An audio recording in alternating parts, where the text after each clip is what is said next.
तो नमस्कार दोस्तों, आपन है सावन और आप देखना शुरू कर चुके हैं द ग्लोकल वॉइस। 11 तारीख थी और घड़ी में बज रहे थे सुबह के 8। पीजी में सब जन हैरान थे कि सावन भाई जिसको निशाचर की उपाधि मिली हुई है वो इतनी जल्दी उठ के क्या कर रहे हैं। अब उन्हें कौन समझाए। डूसू यानी कि दिल्ली यूनिवर्सिटी स्टूडेंट्स यूनियन, इसकी लिस्ट बाहर पड़ने वाली है। अब लिस्ट बाहर पड़ने वाली है, इसका मतलब क्या कि एबीवीपी और एनएसयू है। एनएसयू इससे मेरा मतलब है national students union of India. इससे कौन दावेदारी ठोकेगा।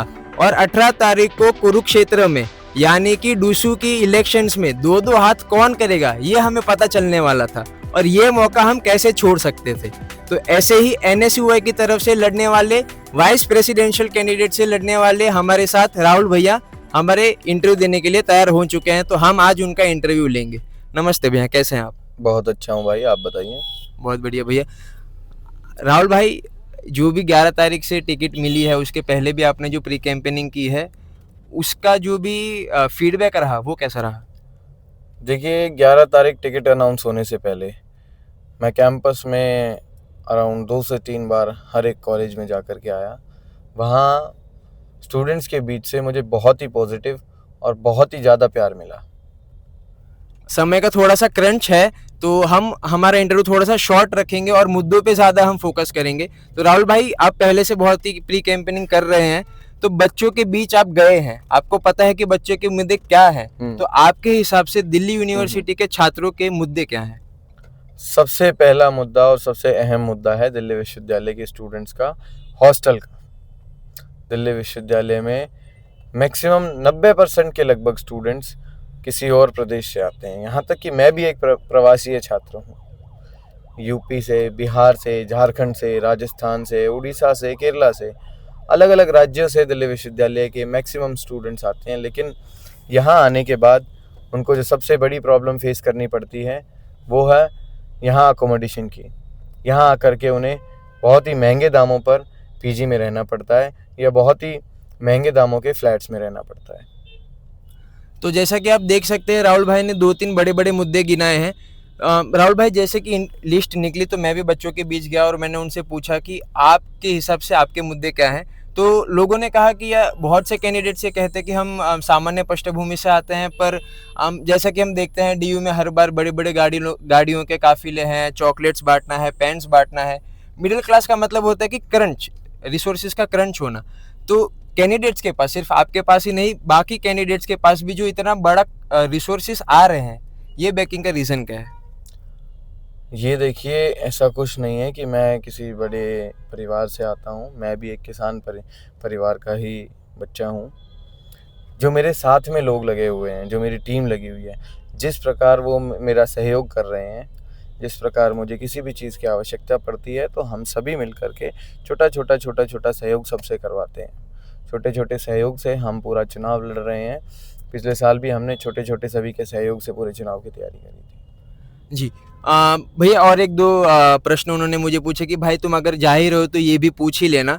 पिछले साल मेरा जो भी रूममेट था वो साउथ से आता था, तो उसने कहा कि यार डीयू में हम वोट करने कैसे जाए, क्योंकि हमारा रिप्रेजेंटेशन वहाँ पे बहुत कम है। और सेम ही मुझे नॉर्थ ईस्ट के लोगों ने भी कहा, क्योंकि उन्होंने कहा कि एक स्पेसिफिक जातिवाद है या भाषावाद है या प्रांतवाद है, ये हमें डूसू में देखने मिल रहा है। तो आप इस नैरेटिव को कैसे काउंटर करेंगे? अगर आप बात करें डीयू चुनाव में, डूसू चुनाव में क्षेत्रवाद की, आज से पहले हम मान सकते थे कि डूसू चुनाव में क्षेत्रवाद, जातिवाद का इन्फ्लुएंस था। लेकिन इस साल एनएसयूआई ने 2 राजस्थानी स्टूडेंट रिप्रेजेंटेटिव को टिकट दी है, प्रेसिडेंट पे भी और वाइस प्रेसिडेंट पे भी। हाँ, मान सकते हैं साउथ से कोई रिप्रेजेंटेटिव नहीं आया है, लेकिन इन फ्यूचर अगर कोई आता है तो एनएसयूआई बिल्कुल उसको प्रमोट करने का काम करेगी। साथ के साथ अगर डीयू के स्टूडेंट्स हम में विश्वास जताते हैं, हमें डूसू विजयी करवाते हैं, तो मैं अलग अलग सेल्स बनाने का काम करूँगा, जहाँ पे एक्टिंग डूसू प्रेसिडेंट उन्हीं के बीच से रहेगा। नॉर्थ ईस्ट की अलग सेल होगी, साउथ की अलग सेल होगी, जहाँ उन्हीं के बीच से एक एक्टिंग डूसू प्रेसिडेंट या डूसू वाइस प्रेसिडेंट बनाया जाएगा। भाई एबीवीपी वालों की तरफ से ये एक ये भी आप पे आरोप है आप लोगों पे कि पिछले साल जो आपके कैंडिडेट थे और जो जीत भी चुके थे रौनक खत्री जी, उनको वो रियल नेता कह रहे हैं, रियल नेता नहीं कह रहे। उन्होंने वो कह रहे हैं कि उन्होंने जो भी काम किया रील पे किया है, रियल में नहीं किया। तो उनके इस नैरेटिव को आप कैसे काउंटर करेंगे? देखिए, अगर आप बात करते हैं एबीवीपी की, तो आप 2013 से एक बार उनका मैनिफेस्टो उठा करके देखिए। 2013 से 2024 तक उनके मैनिफेस्टो में एक पॉइंट कॉमन रहा है, मेट्रो कंसेशन पास का। लेकिन अब जब दिल्ली में बीजेपी सरकार आ चुकी है, केंद्र में भी बीजेपी सरकार है, तो उनके मैनिफेस्टो से मेट्रो कंसेशन पास ऐसे उड़ गया जैसे कि कबूतर उड़ गया हो। तो वो किसी और के चरित्र पे, किसी और के कार्यनीति पर लालछन ना ही लगाएं तो अच्छा है।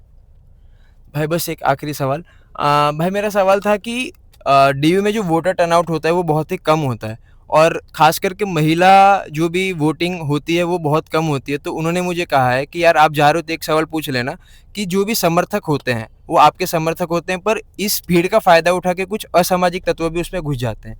और हमें हर साल डीयू की कैंपेनिंग में ये देखने मिलता है कि यू टीजिंग हो रही है, मारामारी हो रही है। तो ये आप वोटर्स को कैसे समझा पाएंगे कि ये सब मुद्दे भी हैं, हम इस पे काम कर रहे हैं और वो वोट देना है उस दिन? जिस दिन डीयू में इलेक्शन होता है, जिस दिन वोटिंग होती है, उस दिन आपने पहले भी अगर देखा हो तो पुलिस प्रशासन बहुत ही सख्ताई बरतता है। तो उस दिन ये सब चीज़ें नहीं होती। मानते हैं डूसू कैंपेन के समय बाहर से बहुत से लोग आते हैं जिनके कारण हमारे दिल्ली यूनिवर्सिटी के स्टूडेंट्स को बहुत अनकम्फर्ट फील करना पड़ता है, बहुत इनकन्वीनियंस फील करनी पड़ती है। उसके अगेंस्ट भी हम आने वाले समय में जल्द से जल्द कुछ ना कुछ एक्शन लेने का काम करेंगे। और भाई जो फर्स्ट टाइम वोटर है उनके लिए आप क्या कहना चाहेंगे? देखिए, एक साल, एक मौका और एक वोट मिलता है, तो अपने वोट का यूटिलाइज ज़रूर करें। और मेरा बैलेट नंबर 2 है, राहुल जांसला फॉर वाइस प्रेसिडेंट। मेरे लिए वोट ज़रूर करें। बहुत बहुत धन्यवाद, आपने बिजी शेड्यूल में से टाइम निकाला और हमें वोट दिया। तो जैसा कि दर्शकों आपने देखा, मेरे प्रश्नों का उत्तर राहुल भाई ने दिया है। उन उत्तरों पे आप उन्हें जज कीजिए और वोट देने जाएंगे तब याद रखिएगा कि इनका बैलेट नंबर क्या है। राहुल भाई एक बार बैलेट नंबर बता दीजिए। मेरा बैलेट नंबर 2 है। उपाध्यक्ष पद पे मैं चुनाव कंटेस्ट कर रहा हूँ एनएसयूआई के पैनल से। Thank you so much.